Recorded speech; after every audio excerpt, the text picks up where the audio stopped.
Hello. Sometimes I have to resist the temptation to say Heidi hi, particularly in these rather grim times that we're all going through at the moment. But there are so many good things happening out there.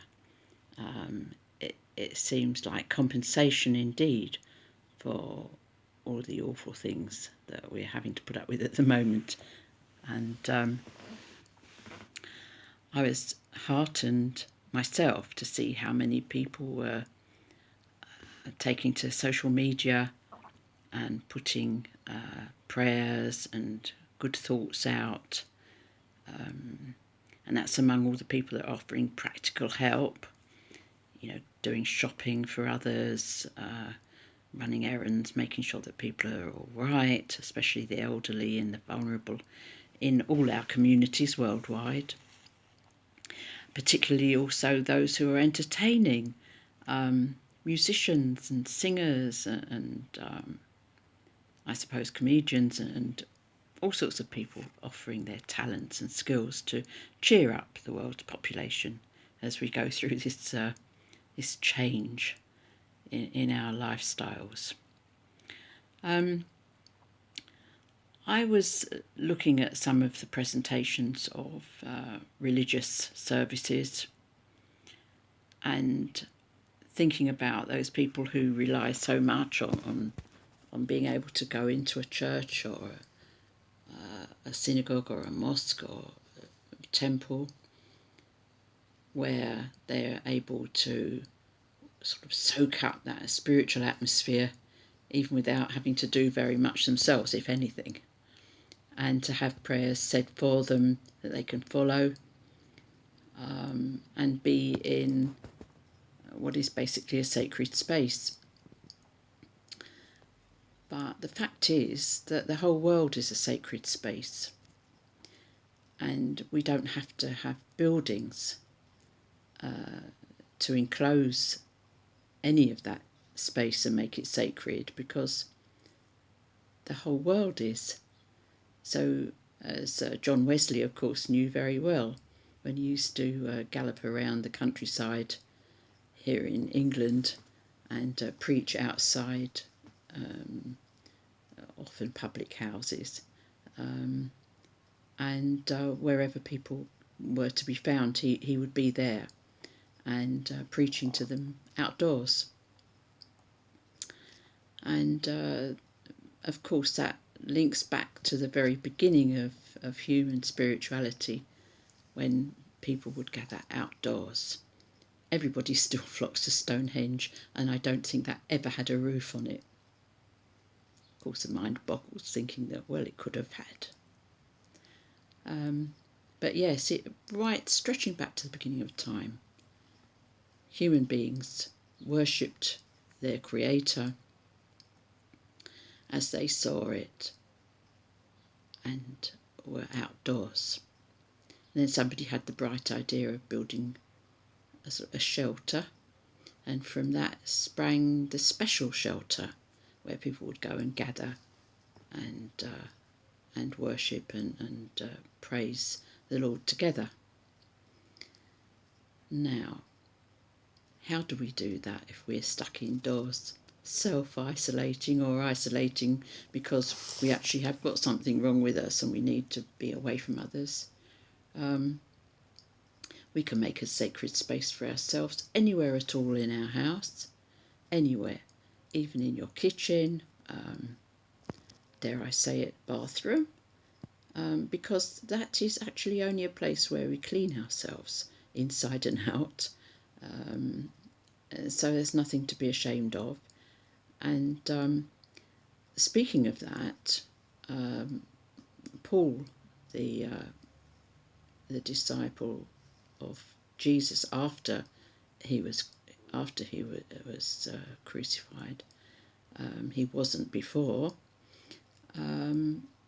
He said that it was necessary to cleanse oneself, and in that cleansing you were closer to God. There you are, cleanliness is close to godliness. That's where that comes from, I think.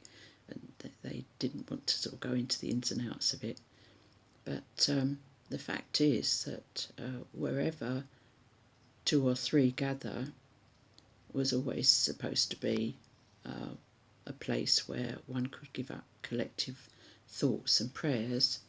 But nevertheless, you can do it on your own, and that's just as well, because some of us are in that situation, and we can make a space wherever we are, and we could perhaps put some flowers or some nice stones or ornaments, or just little things that we find precious, and make that a little space, and sort of go to that space if that makes us feel better. Personally, I can pray anywhere. I'm sure we all can and have done, especially in times of great necessity. And the other thing is about going to special places is that there have been lots and lots of lovely, lovely buildings made for worship, and places like the Notre Dame in France, St Paul's Cathedral here in England, many, many, many beautiful places have been built, and it is nice, I grant you, to be able to visit those places and soak up some of that atmosphere, because it's sure as eggs is eggs, atmosphere counts, and where lots and lots of people have prayed, there does seem to be a build-up of that spiritual energy that is sustaining to other human beings. Well, the other thing is that going on for too long can be boring, and particularly when it comes to spiritualist churches, a lot of people used to look at the service and think, well, if I go about half an hour late, I'll have missed the sermon, I'll have missed the address, I'll have missed the philosophy part and any of the hymn singing, and I'll just go there for the messages, because of course that's what spiritualism itself was built on, the fact that we communicate between the two worlds, those in the discarnate realms and those still down here in the physical realm. And those messages, of course, are very important, because they prove that life does go on after this life, and that our loved ones can communicate with us through mediumship. And this has been going on, of course, as well since time began. And the established religions more or less stamped it out. But all those religions relied in the first place on mediumship, on communication between the heavenly realms and this one. But then the powers that be within those religions decided it wasn't too healthy for them if they allowed people to know this, and so bit by bit it was stopped. However, in 1848, modern spiritualism came into being, and here we are. And I don't know if it's a good thing or a bad thing, but there are people claiming to be able to communicate between this world and the next world everywhere you look. And there are thousands of phone lines and psychic lines and internet bots, all sorts of people who everybody can access at any time, mostly for payment, of all various scales, and so therefore they don't have to sit through the philosophy, the address, the hymns. in order to access communication messages. So that's something else. And of course there's no regulation either, so not real regulation, because how do we know, whether anybody's genuine or not? So it's all a bit hit and miss. Of course there are lots and lots of mediums who are genuine and working away, whether they receive money for their work or not. But similarly, there are lots of people who are just sort of, cashing in on it, I suppose. And one of the best safeguards against that was always being able to go to a spiritualist church or a spiritualist meeting where you know that people are genuine. But here we are, and I suppose we have to use our noddle, we have to use our discernment. And going back to old Paul again, he said, test the spirits. And of course, if you are getting communication in that way from somebody you don't know or never heard of, or Madame Zaza at the end of a phone line, you could always ask them a couple of questions just to make sure that they are telling you about people that you do know, that you can identify, and that it is relevant to you. Don't be dumb if you don't have to be. Ask. I remember once, there you are, I'm diverting, but I do remember once when I was working one time, and a lady called out, "Can you tell me what colour the coat is?" When I said that this lady was wearing a coat, so I looked and I had a look and I told her, and that was okay. But it's just stuff like that.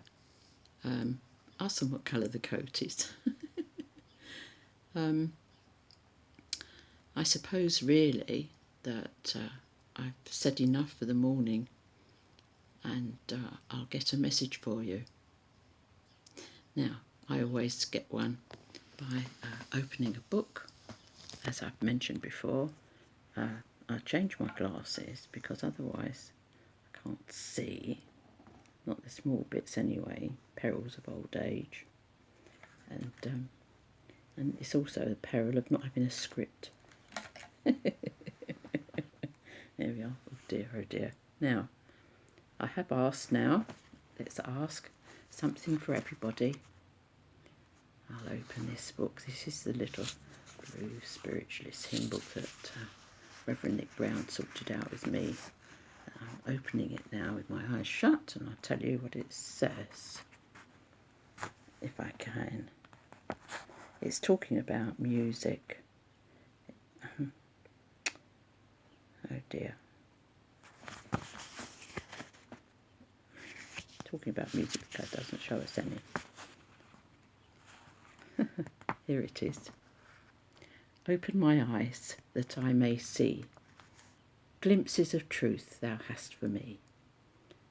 Place in my hands the wonderful key that shall unclasp and set me free.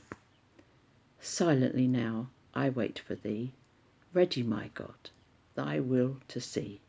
Open my eyes, illumine me, Spirit divine. Open my ears, that I may hear voices of truth thou sendest clear. And while the wave notes fall on my ear, everything false will disappear. There you are. I should have got stronger glasses. Open my mouth and let me bear gladly the warm truth everywhere. Open my heart and let me prepare love with thy children, thus to share. There, that was a terrible reading, but that's what it said, and that was for all of us. And I think it's because of what I was talking about before, they were obviously listening. There you are, you see. I was talking about messages and stuff like that, and they give us a message about it, which is quite extraordinary. I love all that. And here we have another hymn book that I've always used, for the same purpose, and I've opened it again. Let us with a gladsome mind praise the Lord, for he is kind, for his mercies will endure, ever faithful, ever sure. And he with all commanding might filled the new-made world with light, for his mercies will endure, ever faithful, ever sure. He, the golden tressed sun, caused all day his course to run, for his mercies will endure, ever faithful, ever sure. All things living he doth feed, his full hand supplies their need, for his mercies will endure, ever faithful, ever sure. Let us then, with gladsome mind, praise the Lord, for he is kind, for his mercies will endure, ever faithful, ever sure. That was written by John Milton, a great poet. There. Well, I hope that you enjoyed our little chat. I enjoyed speaking to you. Hope it wasn't too boring and I didn't ramble on too much. And I'll say, God bless you, keep you safe from harm, make you well, and give you healing and comfort in the name of light and love. Amen. Bye for now.